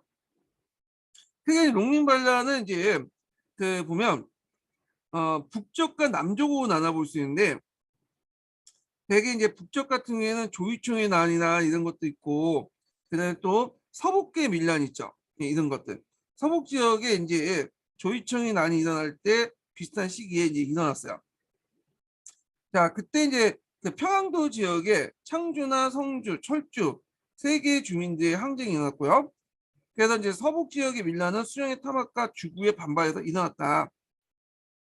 이게 이제 앞에서 언급한 조이총의 난과 연계해서 나는데 이 조이총이 난이 진압된 후에도 1179년까지 묘황산을 중심으로 해서 계속 항쟁을 했다 이렇게 보시면 돼요. 그래서 이건 이제 조이총의 난과 함께 이 서북계 밀란을 고조사에서는 뭐라고 하죠? 북적이라고 표현하죠. 그러면 그의 영향을 받아가지고 남적이 일어났어요. 남적이 좀 있다가 네. 이 남쪽은 그 당시 이제 하산도 지역, 오늘날 경상도, 전라도, 충청도 그 일대에서 일어났던 것들인데 그 중에 대표적인 난이 망이망소의 난이야. 명종 때 일어난 거니까 명종 6년 때 일어난 거니까 무신정권 초반기 때 일어났던 거죠. 그래서 이제 여기에서 망이망소이라는 이름에서 알 수 있듯이 이들은 평민 출신이 아니라는 걸 알 수가 있어요. 천민 출신이다 이렇게 보는데 이들이 살았던 곳은 경주 명확소라는 곳이에요. 경주 명확소. 이 명확소는 오늘날 어디냐면 대전 유성구 일대요. 유성구가 대전 지역에서 좀 잘 사는 동네인데 그 당시에 상당히 못 살았어요. 대전도 일제시대 때 큰 도시지 그 지역이 예전에 공주부에 속했던 지역이에요. 예. 그래서 이때 명확소라는 곳은 이제 그 당시 소민들 좀 약간 항소부국민들 중에 일부죠. 그래서 이제 주로 숯을 굽고 살았던 그 좀 약간 그 천한 계층들인데 보통 식량 역천 계층이라고 하는데 이들이 이제 차별을 받다가 망이망소를 중심으로 해갖고 뭐냐면 반란을 일으켜서 거기에 그 공주부를 점령을 해버렸죠. 요 망이망소이가 이제 천민이다 라는 설도 있고 뭐 식량 역천이라는 설도 있고요. 그 다음에 아닐 것이다. 적어도 이제 무리들 모아가지고 이제 반란을 일으켰으니까 그 지역의 항리 출신일 것이다. 뭐 설도 있는데 하여튼 신분이 전반적으로 낮았고 그 지역민들이 뭐냐면 차별받고 있었다. 그렇기 때문에 이 망이망소에 나는 일반 농민 운동의 성격도 있지만 또 하나는 뭐냐면 신분 해방적인 성격도 있어요. 자, 정부가 그 당시 이제 그 뭐냐면 처음에 이제 망이망소의 난이 나니까 병력을 파견했어요. 근데 이때 이제 병력을 좀 우습게 알고 한 3천 명 정도 파견했고 되게 1성급 부대를 파견한 게 아니라 2성급 부대를 파견했어요. 왜냐 그 앞에 조이총의 반란이 막 일어났기 때문에 이들 완전히 진압을 할 수 없었거든요. 주력 부대를 파견해서. 근데 3천 명이 깨졌죠. 농민군한테. 그러니까 이제 병력을 더 이상 투입하기 힘드니까 일단 유아체고 충성으로 이제 승격을 시켰죠.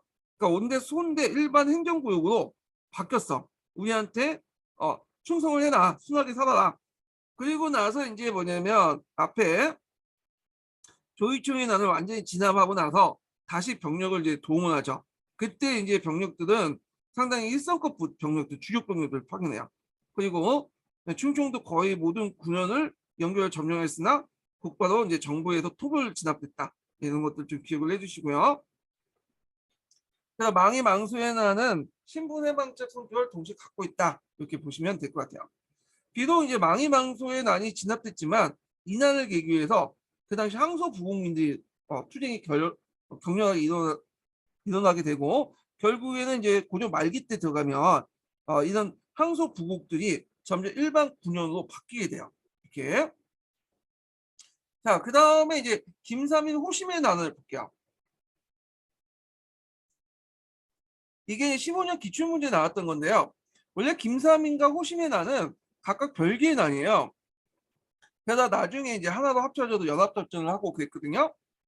그 웅릉 지역에 김삼이와 김삼이는 이름이 아니라 삼위승이라고 해갖고 보통 이제 승려가 되기 전에 겸습성이 있어요. 그러니까 교생처럼 견습을 하는 그런 승려가 있는데 이걸 삼위승이라고 해.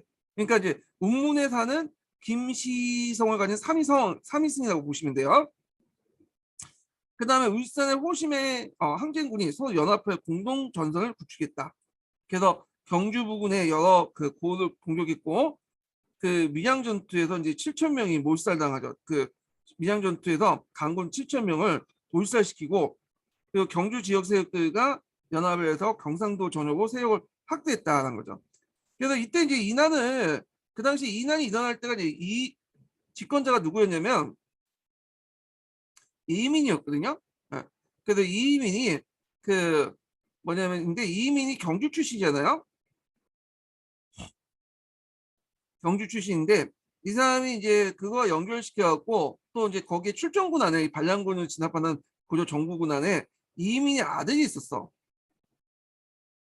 그래서 이제 이민의 아들이 상당히 뭐냐면 반란군과 연계해가지고 반란군들에게 이제 물자도 팔고 이 군량미도 갖다 팔고 무기도 갖다 팔고 정보도 알려주고 그런 역할을 했어요. 이 아들이 돈을 받고 한 거죠. 근데 그게 이제 총사령관이 그걸 알고도 얘들 건드리지 못하는 거야. 왜냐면 이임이 실권자이기 때문에. 그래서 결국에는 고민하다가 자살을 했다고 그래요. 예. 그래서 끝내는 이제 뭐 진압은 했긴 했지만 그걸 보고 이제 이민의 아들을 시켜갖고 자기 아들을 시켜갖고 경주세력과 연결시켜서 이 사람이 경주 출신이니까 신라 부흥운동을 했을 것이다 이렇게 추정을 하고 있는 사람도 있어요.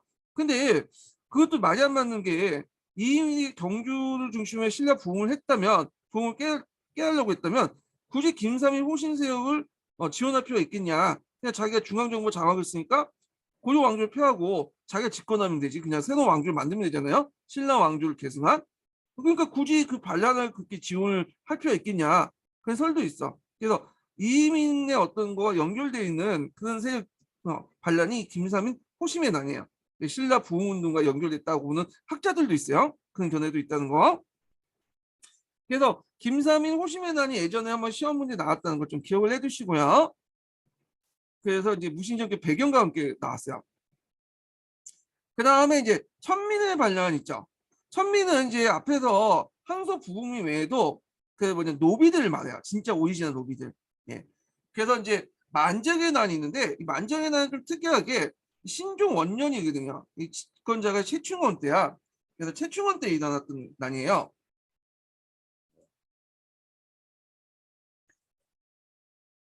그래서 보통 최충원 때 이제 일어났던 반란들이 만정의 난과 경주 밀랑 정도 있는데 그 중에 이제 일어났던 난이고요. 그 개경에서 최충원의 산업이 만적이 반란을 일으켰다 있는데 최충원의 산업이 만적이라고 되어 있지만 이것도 이제 좀 문제가 있는 표현이긴 해요. 교과서에 그런 내용이 있긴 있지만 왜냐하면 만적이 최충원의 노비였다는 내용은 없어요. 고려사에요. 다만 거기 이제 최충원의 열전에 만적 관련된 인물이 나오기 때문에 그렇게 얘기하는 것 같아. 보면 자 그래서 이제 이 만적은 이제 나는 신분해방과 권력장을 목표로 한다는데 특기가 있다. 네, 그죠? 그래서 왕후장생이 시가 따로 있겠느냐? 한 말 유명하잖아요. 이 말은 이제 왕후장생의 이제 시가 따로 있겠다는 말은 진승이라는 사람이 있었죠. 그 진나라 때 진승 5강에 날 때 이 사람이 이제 했던 건데 요게 나와 있어. 요게 예.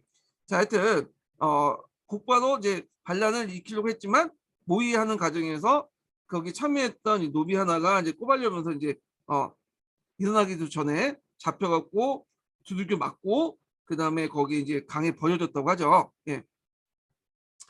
자, 그 다음에 전주 간노비에 난이 있었다. 그 다음에 또 예전에 한번 시험 문제 나온 게 뭐냐면 부흥운동이 있어. 삼국 부흥운동. 3.1통 의식이 반영됐다고 그러는데 보통 이제 3.1통 의식은 그 신라가 이제 삼국을 통일하고 나서 형성된 거잖아요. 그 의미가 뭐예요? 3만 고구려 백제 신라는 각기 다르지만 결국 하나다라는 의식이잖아. 3.1통 의식이. 근데 중앙 권력이 강할 때는 1통 의식이 부각이 되는데 중앙 권력이 약할 때는 이 3만 의식이 부각이 돼요. 네. 그래갖고 고려 시대 때 이제 무신 정권기 때 중앙 권력이 약해진 틈을 노려서 요 3만 의식이 부각되면서 일어난 반란이야. 그래서 예전에 94년 기출문제에 그 관련된 그 지도 관련돼서 한번 나왔어요. 그래서 나올 가능성이 있는데 보면 먼저 이제 신라 계승 의식을 볼게요. 신종 5년에 이제 최충원 정권 때죠. 경주민란이 있죠. 경주민단은 신라 부흥을 포방하면서 반란을 일으키니까 그 당시 또 운문, 초전, 울진 등 경상도 일대 밀란 세력이 반란군에 합세를 했다. 스스로 전국 병망사를 지칭하면서 2년간 강국을 상대로 치열한 전투를 했고 결국에는 최충원의 토벌을 진압했다. 이렇게 보시면 돼요. 참고로 최충원이 집권하자마자 경주를 상당히 차별했거든요. 왜냐하면 이 경주가 앞에서 얘기했던 이민의 어떤 고향이잖아요. 정치 고향이잖아요. 그러니까 이민 세력들이 되게 많았어요. 그래서 최충원이 집권하자 이 경주가 이렇게 탄압을 받으니까 거기서 자체적으로 밀란이 일어난 것도 있어요. 자, 경주 밀란은 이제 신라 부흥운동과 관련됐다 이렇게 보시면 되고요. 그 다음에 이제 고구려 부흥운동이 있었는데 이게 서경 지역이죠. 그래서 평양 공주였던 최강수가 주도로 서북민 한정에서 고구려 부흥운동이 일어났고요. 그래서 여기 보시면 이제 여기 최강수가 이제 서경에서 고구려 부흥운동이 일어났잖아요. 그 다음에 이제 백제부흥운동이 있었어. 예.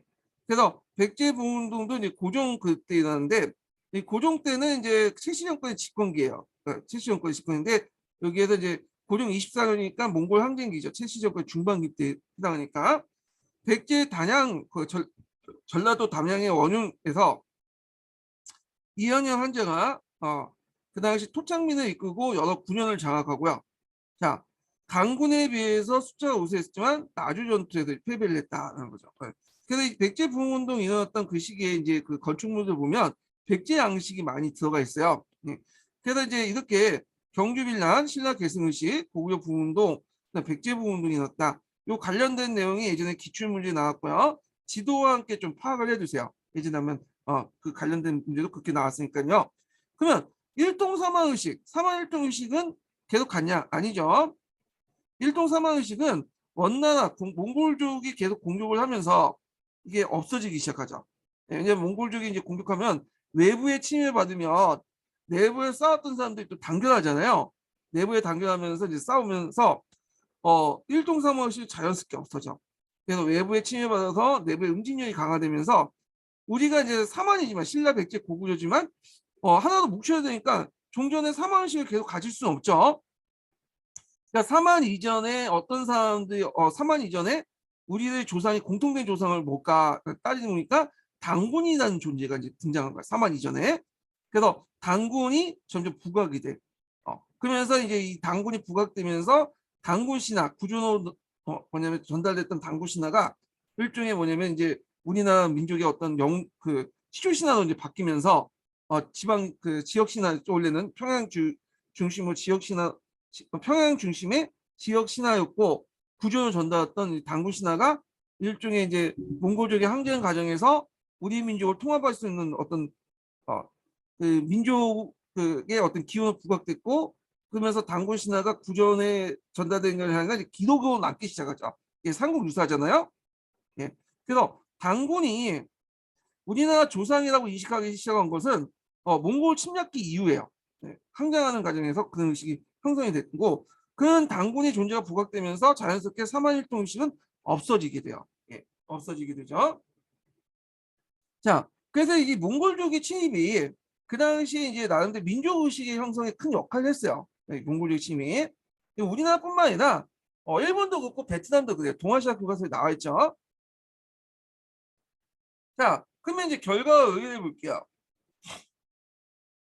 기층민들의 항쟁 주도 세력은 소민은 이제 앞에서 이제 항소 부공민의 소민을 얘기하고 소는 이제 뒤에도 얘기했지만 주로 특별한 물건을 만들었던 수호 집단들 소라고 하죠. 소민들.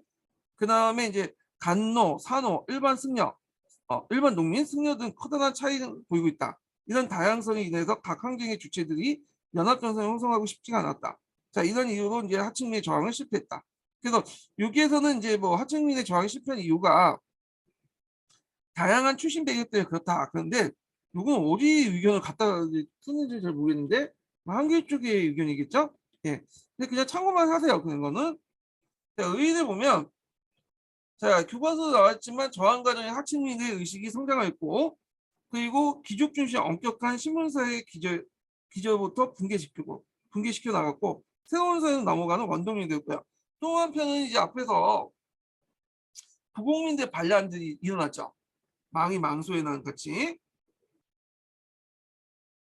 자, 비록 이 부국민의 반란은 진압됐지만 이걸 계기로 해갖고 이제 점점 항소 부국이 해체되기 되는 계기가 되죠.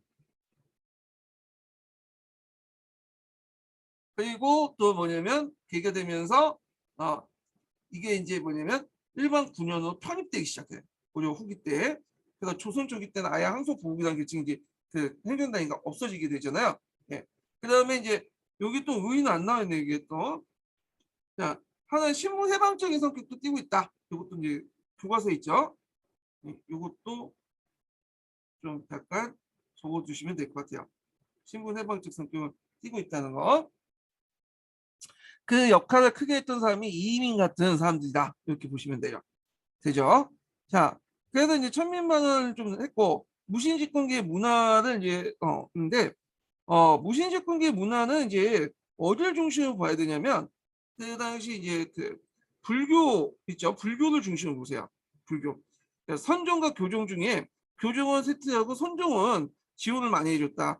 교종은 예전에 얘기한 것처럼 그 교종의 그 사찰들이 대부분 하엄종이나 법상종이나 사찰들이 망신하고 문벌귀족들과 다 연결돼 있어요. 그러다 보니까 무신 집권자를 별로 안 좋아하겠죠, 당연히. 예. 그러니까 이제 반란도 일어나고 그래서 상대적으로 선종을 더 후원을 해줬는데 그 당시 수선사 결사운동이나 이런 것들은 최시영권과 연결돼 있죠. 시험문이 나왔는데 이거는 이제 뒤에 불교할 때 좀 얘기를 하고요. 그다음 유학에서 보면 정치 사상적인 성격이 억압되고 시와 문장을 중에 기능적으로 중시하겠다. 예. 그래서 이규보 같은 사람들 많이 등용을 했다고 했죠. 이 사람들은 이제 중요시 여기고. 자, 그 다음에 이제 약학에서는 뭐 항약구국방 이런 것들 독자적 의술이 했다는데 항약구국방이라는 것은 뭐냐? 이 항약이라는 것은 뭐냐면 항자는 지방항자거든요. 그러니까 중국의 중자 중이라고 하죠. 네, 중국의 중이라고 하고 중국에 비해서 이제 우리나라는 그 지방이라는 의미에서 항자를 쓰는 거야. 그러니까 이 항약이라는 것은 중국의 그 약재가 아니라 우리나라 약재를 통해서 구급이라는 거는 그때 이제 할 수 있는 처방전을 만드는 거야. 그러니까 응급 그 뭐냐면 응급 그 관련된 내용들, 응급 그 처방 관련된 내용들을 적어놓은 거야. 그러니까 예전에는 그 중국의 고급 약재들을 이제 써가지고 했는데 이 고급 약재들이 우리나라 체질에 안 맞아. 우리나라 사람 체질 너무 비싸졌어. 수입해 먹으니까. 그래서 주변에 이제 필요한 약재를 구입을 해가지고 쉽게 쉬운 병들을 뭐냐면 치료할 수 있는 그런 이제 것들을 하기 위해서 항약구국방이라는 것을 만들었어 책을. 그래서 이 항약구국방을 중심으로 한 고려 말기 때 이런 운동을 항약운동이라고 해요. 우리나라 약재를 통해서 여러 가지 병을 고치려고 하는 그래서 인구 증가의 원인이기도 해요. 이게. 음. 그래서 이게 나중에 조선시대까지 가갖고 이게 결정판이 뭐냐면 동의보감이죠. 동의보감. 항약운동의 시발점이 됐던 책이 그 항약구국방이다. 이렇게 좀 기억을 해두시면 될 것 같아요.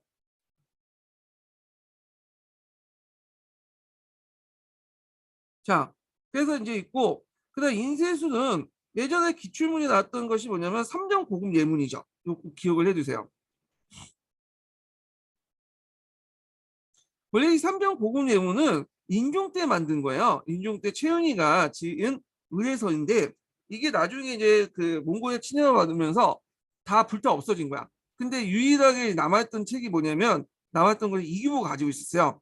이규보가 이제 자기가 가지고 있던 그 집에 있었던 삼정고분 예문을 가지고 와서 다시 최신형권 때 발행한 것이 뭐냐면 그 재간된 복권된 게 삼정고분 예문이죠. 1234년에 고종 21년에 다시 그 복간을 했어. 그때 이제 복간할 때 뭘로 사용했냐면 금속알자, 금속알자, 금속알자를 이제 뭐냐면 사용했죠. 그래서 기록상 금속알자 관련된 내용이 여기에 나와 있어. 예. 그 동국 이상국집에 그 나와 있거든요. 동국 이상국집에 자기 집에 여기는 뭐 예관이 가지고 오지 않자 최후가 보관했던 것은 금속. 이건 뭐냐면 최후가 보관한 것보다는 이규보가 자기 집에 보관했던 걸 최후가 그때 준 거예요.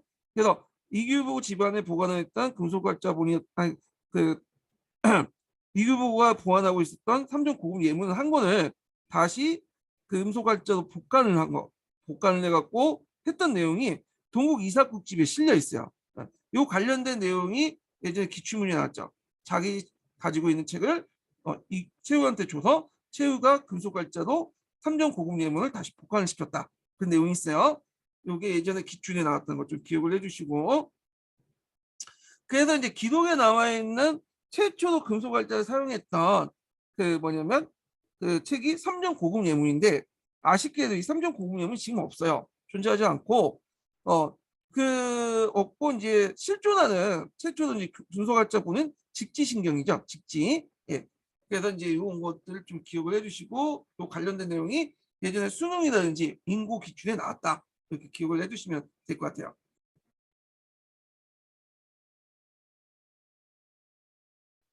자, 무신정권기 때 위인은 그냥 한번 좀 볼게요. 그냥. 자, 귀족 중심의 엄격한 신분사회 기저가 사회가 기저에서 이제 붕괴됐다. 그래서 새로운 지배층이 이민 같은 하층민도 많고, 자, 이에 자극돼서 부공리나 노비의 저항 운동이 활발한 가운데 대대적인 신분해방 운동이 촉진됐죠. 그래서 이것 때문에 신분사회 변화에 큰 영향을 미쳤고요. 그다음 문벌 귀족 사회에서 이제 사대부의 이행 가독이었다. 그래서 그때 최씨 정권 때 등용했던 사람들이 학리 출신들이 많다고 했죠. 능리 출신들이 많아. 문학에 능하고 행정 실무에 능한 그런 사람도 있었고, 그리고 이들이 이제 과거 합격을 많이 해요. 최씨 정권 때 과거에 많이 봤다고 했죠. 그래서 이 하급 관료나 학리 자제들이 많이 합격을 했다. 그래서 이제 이런 이행기적 역할을 했다라고 보시면 돼요. 그래서 보통 이제 고려 시대 때 정기와 후기가 나올 때 무신집권기가 그 계기가 돼요. 무신집권 때. 물론 이제 이때 이제 등장했던 심진사대부가 후에 이제 우리가 생각하는 그 조선의 어떤 개혁 세력들과 직접적으로 연결된 것은 보진 않아요. 왜냐면 요즘에는 이제 관점이 많이 바뀌어서 직접 연결돼 있지 않다고 보고 있지만 하여튼 그는 어떤 가도기적 역할을 수행한 건 맞죠. 예. 그래서 이제 요 내용은 나중에 얘기할게요. 이건 충무왕 때 이제 새롭게 한번 또 신진사대부의 의미가 바뀌시는데 그건 그때 뒤에 이제 좀 얘기하고요. 자, 원간섭기 때 관련된 내용은 좀 쉬었다가 진행을 하겠습니다.